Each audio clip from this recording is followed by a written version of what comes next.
Women, I'm telling you, when your man is bringing energy, take it and move it, pivot it, maneuver it where you need it to go. It's okay.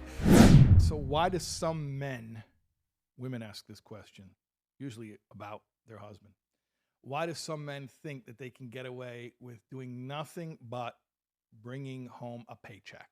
Why do they think that's enough? Like, I pay the bills, and as long as I pay the bills, I'm good. I'm doing my part, and I'm not connecting with you emotionally, and I'm not helping out in the house. I'm not planning the family vacation. I bring home a paycheck. That's enough. I'm good. Okay. So I want to tell you something. There are some men who actually think that, but the majority of men who are in this trap of all they contribute to the family is a paycheck, they don't think that. That's not their thought process. And I'm going to demystify it for you if you like, and you can choose to be triggered, and you can choose to think that I'm defending indefensible behavior, or you can listen and understand that there's something deeper going on, that once you understand it, you can actually have a happier family, happier marriage. Here's what I want to explain to you. Men are givers. Now, you're going to say, my husband's not a giver, he's the biggest taker. Well, what I mean is men are wired for giving. It's the natural state of a man. Unfortunately, men can fall into dysfunctional patterns where they become takers, and that causes them to become spiritually unhealthy, because really a man is only healthy when he's giving. Like, for instance, let's talk about it in terms of men and women, like an intimate relationship. When a man is intimate with a woman in order to receive pleasure, for his own personal gratification, it's always going to be toxic for both parties. Always. When the man is doing it as an act of giving, where it's something he does for his wife because she wants it. It's a response to her desire, not him imposing his desire and taking from her or extracting something from her, but rather generously, gently, selflessly providing for her that intimacy. So that's always going to be healthy when it's that way, okay? So this makes sense, right? All right. So you're going to say, well, women should be givers too. Yeah, that's true. Everyone should be a giver. But I'm saying specifically in terms of the male-female dynamic, men are wired to be givers. Now, financially being a giver is just part of it. It's really just one level. But primarily, it's emotional, and it's even spiritual. Okay.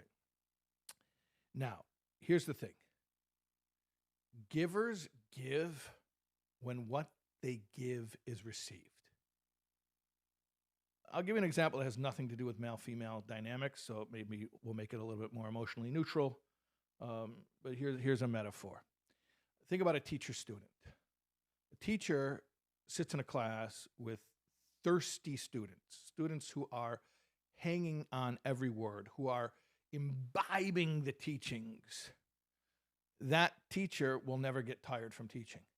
You won't get exhausted from teaching. You could talk, you could talk for hours and not become physically or emotionally drained. But let's say the teacher walks into the room and the students have zero desire to hear anything. They are checked out already. It becomes such a chore, and the teacher will be so exhausted from teaching. And in fact, at some point, if this persists long enough, the teacher will just stop talking. And if the teacher has to teach for a job, for a paycheck, then, maybe the teacher will just say, do some busy work while I sit here and read the newspaper. But, the teacher's not going to teach when the words are not being really received and internalized. I'll give you an example also, that, maybe women can relate to. Nursing. When a child is nursing, so a mother will create more milk. Child stops nursing, the mother stops making milk, right?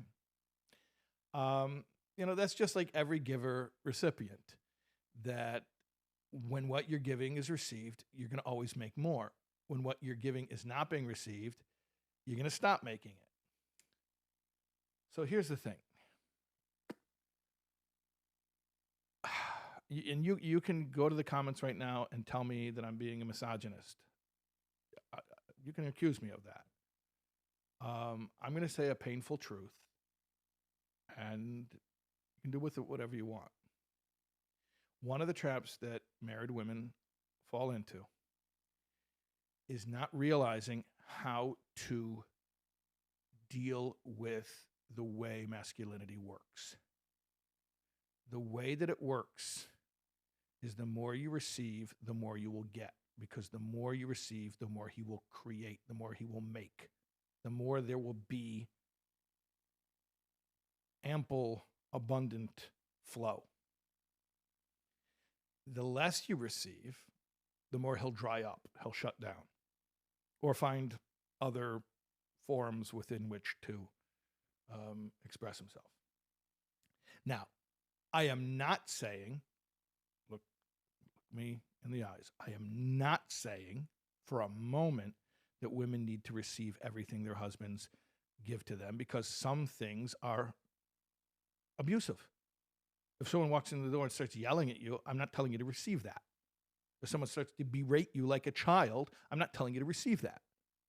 No, God forbid, and God forbid. I'm not telling you to receive disrespectful, unsafe treatment.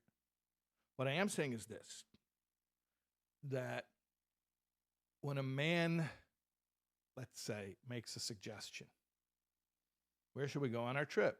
I don't know, let's go to Niagara Falls. You know the rule of improvising, like improvisers?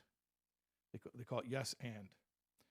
They say that you don't deny. Denying is not funny. So if someone says, oh, look, I'll just roll with the Niagara Falls thing. They're standing on stage and they're just improvising. Oh, look, we're at Niagara Falls. It's so nice. And the other person on stage says, no, we're not. We're in the Sequoia National Forest. Killed the scene. It's not funny, and it's frustrating, and it just kills the scene. So the key to improvisation is always yes and. Yes and means don't deny, confirm, affirm, and then one-up it. One-up it. Like, if you want to take it into a new direction, and that's what a really good improviser can do, a good improviser can work with anyone, even somebody who's mediocre, and make them look awesome, because it's all about upping the ante and using upping the ante to take it in the direction that you want. So don't deny Niagara Falls. Say, yes, Niagara Falls. And while we're close to Canada, we'll go across the border, and we'll go to Toronto, and we'll go to CN Tower. I don't know. I'm just riffing over here. Okay. Now, what you did is you affirmed, you ran with it, and now, if you're really good, and this, people are going to say, well, this is exhausting. We're not going to play games like this. It's not about playing games. It's not about playing games.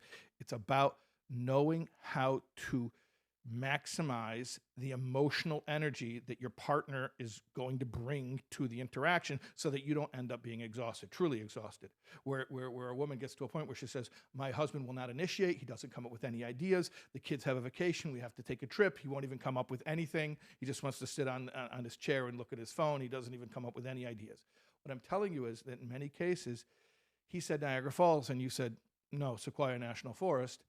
And then he learned from that. Oh, okay, so that was a dumb idea.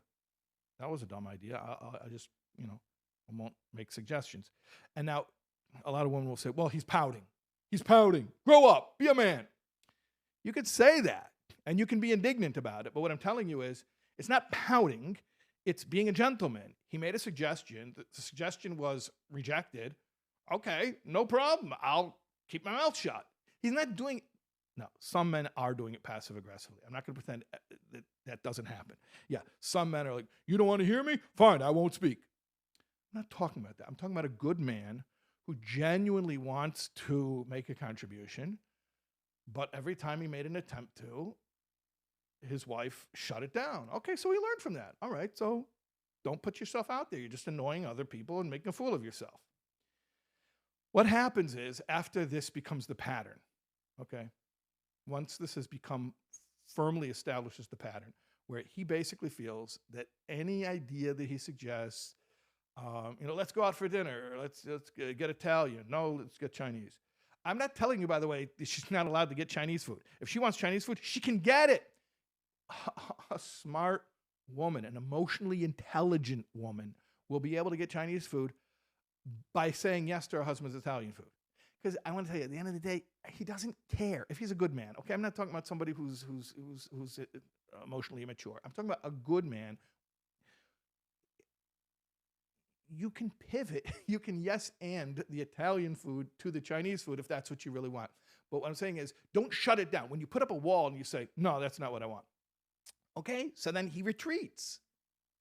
But if you can take the energy, harness the energy, then you can move that energy. Women, I'm telling you, when your man is bringing energy, take it and move it, pivot it, maneuver it where you need it to go. It's okay.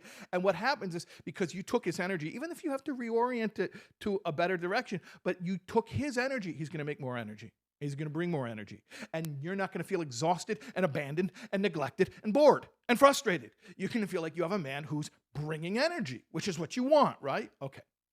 So getting back to my original question, why are there some men who think that all they need to contribute is a paycheck and that's enough?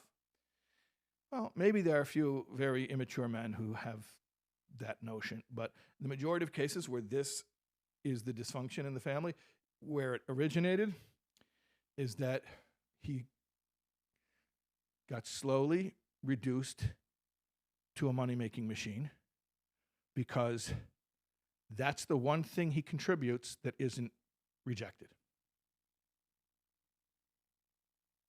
His ideas were not embraced. His expressing his feelings, his jokes, his thoughts, his suggestions for fun or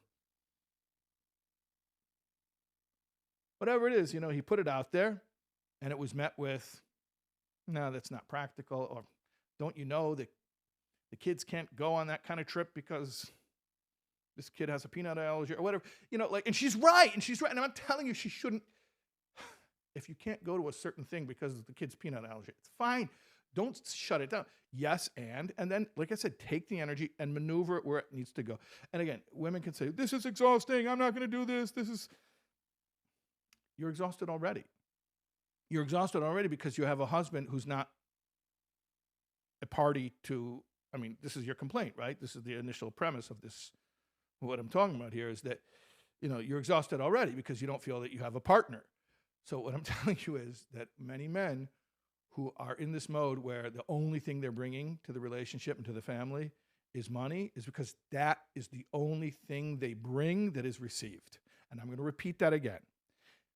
The reason there are some men who the only thing they contribute to the family is money is because the only thing they bring that is received is the money. If I put the money in the account, it gets spent. Can I explain something to you? If he puts emotional currency in the emotional account and you spend it, and by the way, ladies, spend it on whatever you want. You understand what I'm saying? When he brings emotional energy, you don't have to actually do his idea. He can say Italian and you could say Chinese. Yes, you're right. You're so right. But you're taking his initiative where he wants to do something. You'll figure out a way to do what works best, okay? That's fine. That's what I'm saying. Spend the emotional currency on whatever you want, but spend it. Spend it. Use it. And an amazing, miraculous thing happens with a giver. When you use what they give, they make more. When you use what they give, they make more. When you use what they give, they make more. When you use what they give, they make more. And then life feels a little bit lighter, a little bit less cumbersome, because you actually have a man who's bringing it. So, again, you can all flame me in the comments and tell me how transactional this sounds and how manipulative and artificial. It's the most natural thing in the world, is that when somebody offers a contribution and you want them to offer more, take what they offer, run with it, do something with it, thank them for it. And again, I'll repeat what I said before. If what he's bringing is disrespectful or unsafe, no, you don't have to receive that. No, not only you don't have to receive it, you should not receive it. You should not. No one should receive mistreatment from anyone, especially not a woman receiving mistreatment from her husband. Why do I say especially? Okay, this is a whole other point. But when a woman receives mistreatment from her husband, actually what happens is her God-given survival mechanisms will kick in to protect her, and she'll build up an emotional wall and to protect her. And once the woman has an emotional wall, then what happens is she can't really receive from that man anymore. A man that has violated her on any level, she will build up resistance to him, and she will not, for her own safety, it's a survival mechanism. She will not be able to receive from him anymore. And then the relationship is dead. Because if she can't receive from him, then, the whole masculine feminine paradigm is the dynamic of the giver recipient. So then the whole thing shuts down. It's dead. So I'm not telling you to receive mistreatment or abusive treatment. God forbid, God forbid, God forbid. What I am saying is that if you have this complaint, the only thing my husband thinks that he needs to contribute to the family is a paycheck, and that's somehow enough, and he doesn't think to contribute anything else, I'm asking you to examine, do an experiment. Conduct an experiment. Just see what happens. Can you coax him out of his shell? Can you turn back on his joy for giving in other areas other than money? Can you turn back on his joy for being creative and spontaneous and making suggestions and conduct an experiment, get back to me, let me know how it works. Hi there. I hope you're enjoying this. If the videos that we're creating have enriched your life in any way, I would like to ask you to please consider partnering with us to create more content to help change more lives. There's a link above, as well as in the comment section, to our annual campaign. We're raising our annual budget. If you would consider partnering with us at any amount, even $1, it makes you a partner in what we do in changing lives. Thank you so much.